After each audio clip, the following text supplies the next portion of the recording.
for years I've been trying to define what is building small, and there's a bunch of shorthand that I use. But this idea is there a set of core principles or values that connects what we're doing and why we're doing it? So I came up with this idea of the tenets for building small, and that's tenets, not tenants. I know y'all want tenants, but this is tenets as it says a philosophy or an ideology. So I'm going to share a couple of these, and this is very much a work in progress, and I hope stimulates conversation over the next 48 ideas. Love to hear your ideas. I think one of the things that came out of that kitchen cabinet call was like, let's spend a little time noodling on this while we're together. So I'd love to get your input on this. But these are some of the ideas, some of the things you've heard before, maybe refined, maybe cast in a little different way. But it also captures some of the things of my countrywide travel and the things that I've been seeing. So the first one that came up a lot was this idea of developers with a conscience, and that we're doing things that matter and because we want to make a difference.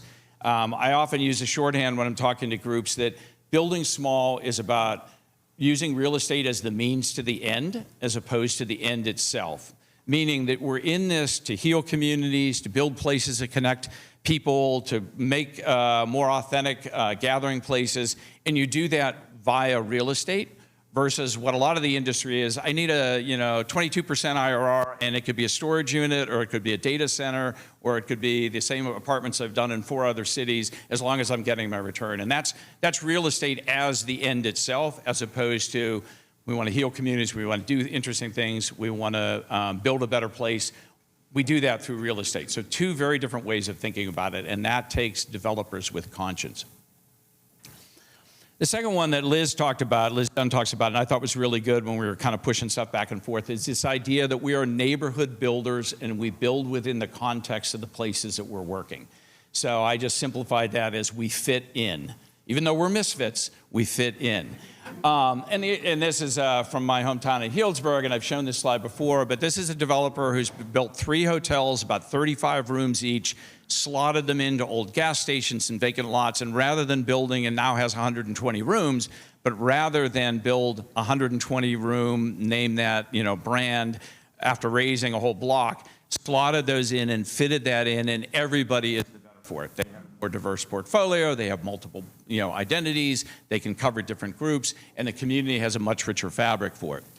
The other one, I was in Charlotte, where my daughter has just moved recently, and she lives in Noda, and I was walking through it, and it has this really great, little, I don't know, how many people know Noda in Charlotte?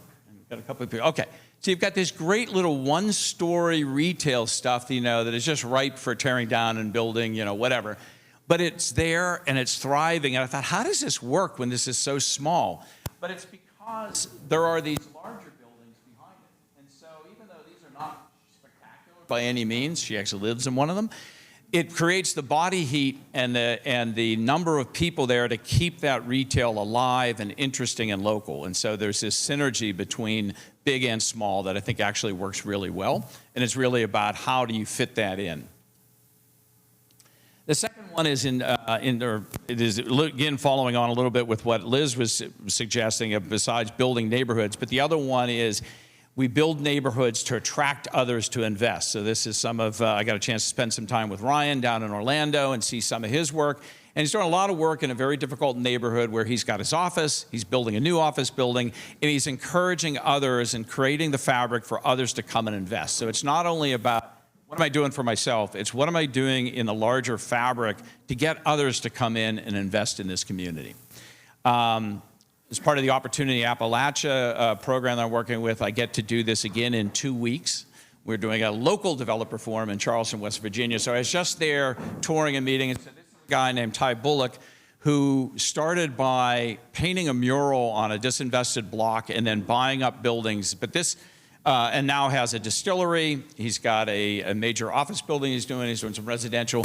But he started with this mural, and the thing that was great about this mural, he hired a local artist, not all that unique, but he said, well, the fascinating thing was it took the guy about, I want to say like a year, but he said people would actually come out and they would sit there and watch him paint, and it became a thing where people would come out every day and sit out there and watch to see what was going on and see what he was painting. And so all of the parts of the mural include characters from the neighborhood. So it was this idea of creating this story and sharing this story with the neighborhood, and then creating new attraction in the investment that he's making in the neighborhood. The other thing, and I think I'm really excited about this program because we have so many designers who are joining us to talk about their work and talk about what's going on here in Kansas City, but it's one of the things that I like to think distinguishes building small and distinguishes what we talk about, which is the high emphasis on design. And one of the things that is disconcerting about a lot of the training programs is they're all about the financial transaction, and there's very little about design. And as I was telling an audience the other day, my big concern is we're going to end up with a lot of projects from people who've come from emerging developer programs or, small developer programs, and the stuff's not going to be very good. And neighborhoods and communities, you say, we don't want any more of that small stuff because it's all so ugly. So I think it's really incumbent on us to make sure the design is always elevated, and we're working with people who don't come from design background to get them to understand the importance of design and how it adds value. And I think we'll talk a little bit about this. I mean, one of the things, I know Michael Lander has been a big proponent for years of the value of the public realm and the role that we as small developers play in activating that and improving that. And unfortunately, I think a lot of the places we go, we see really cool projects, but really bad public realm. And so I think this is a good environment to talk about that as we walk around today and look at things and talk about what maybe could have been done a little bit better or a little differently, catalyzed by the developer, and the role and responsibility that we have as developers, because frankly, the public sector has kind of abdicated their responsibility to the public realm. And this is one of the projects we'll see tomorrow afternoon. Really incredible story. I mean, this guy's bought this building for $18,000. It had more hair on it than you can imagine, but really beautifully, simply, I thought, executed in terms of the way they got it done. Kept the soul of the building, including the graffiti on a lot of the walls because it had been bombed or burned out inside. But anyways, really beautifully done, and just a way to kind of create something simple, well designed without a lot of effort, a lot of tricks. Use what you got. I was down at the Beltline I went down for a family event, and the first time, how many people have been to the Beltline in Atlanta? Okay, so you definitely put it on your list because it's definitely worth seeing. It's pretty incredible. I mean, the High Line's cool, and it's really got just a lot in terms of context and design and all that. The Beltline is gritty and down and kind of emerging, but a lot of really great stuff going on there along the edges, and that idea of how just creating an armature like we saw in Indianapolis with the cultural trail, building an armature and letting things happen along its edges was really, really fascinating. But one of the cool things they had was in one of the underpasses that you went through, which was kind of a long vacant stretch, they had put up all of these billboards and were running graffiti workshops. Where's Katie Yellow? Katie, do you know about this one? Yeah. It was really cool, and they had a whole class of kids and people who were learning how to do graffiti. Now, I'm not sure how that works, but I thought it was interesting that they really were respecting it and treating it as an art form, and then they would paint over that and do it again next week. The other one that you'll see as we're walking around today, I just thought this was a very cool, this is part of Film Row that we'll see later this afternoon as we're walking around, but just a blank wall on a building that they use as a film screen.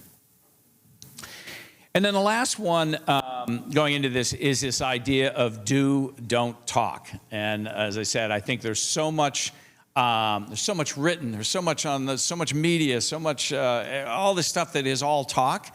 And as Will Bradshaw and I were talking after one of these things, is don't talk to me anymore about the way things should be until you have signed a personal guarantee. So, it's really easy to armchair quarterback the way the built environment should be, but go through that where you got to sign the guarantee, you got to sleep at night, you got to figure out how to pay it back. Man, let's talk about that. So I have this thing that I call the talkers, and again, valuable, advocacy, making people aware, getting a little, repetitive. The trainers, a lot of organizations doing great stuff around the training environment, but the last one is the doers. And so if I was to try and identify what I think is maybe the galvanizing force behind what we're trying to do with the Building Small movement, it's about the doers. It's a gathering of doers, people that are on the cusp of doing, and that's really what we're focused on, is how to get it done. It may not always be perfect. Don't make the perfect the enemy of the good, but we're getting stuff done, we're learning, we're demonstrating, and we're showing. So the last one, the last tenet that I put in here, and I'm a really big believer in this, is just, it's be a good human, which is a nicer way of saying don't be a jerk. Because I think there's a lot of that in the profession, and you'll see some people here that it's really been fun to go around and see when you talk about this subject, the people who are engaged in it, that are actively working in it, and are leaving the baggage and the egos behind. Now, there is a lot of people that are not, the ego's front and center and don't want to spend a lot of time with them, and that was one of the things that I really believe in and is an important part about the ethos of this group is, and I love the way the relationships that people build, the way people are supporting each other and sharing with each other. There isn't that kind of one-upsmanship, kind of I got the better idea than you. It's like rising tide lifts all boats. So this idea of being a good human. And frankly, I will say, and Abby, to your credit, when I came in to do the tour, my scouting trip in July, and Abby said, "Oh, I got this talk thing I could do. Maybe I could fit you in there." And I mean, it was magical, and it was amazing. It was a kind of that. I got that sense of just nice Midwestern people. There was no ego. There were a lot of great people in the room. There was like 4 of us that met. There's people I'd never met but had heard about before, and it was really nice to have a conversation about building small without a lot of posturing and again, gamesmanship, showmanship, whatever else. And so I think there's an opportunity, and what you'll see hopefully in here, and that was the other thing as I was scouting and organizing, the amount of collaboration and sharing and working together in this community is really a good model for, I think, what building small as a practice can be. So I can end with this quote from Steve Jobs that I loved. Thought it was appropriate. Those who are crazy enough to think they can change the world are the ones that do. So that's our framing for today. I'm going to leave it at that.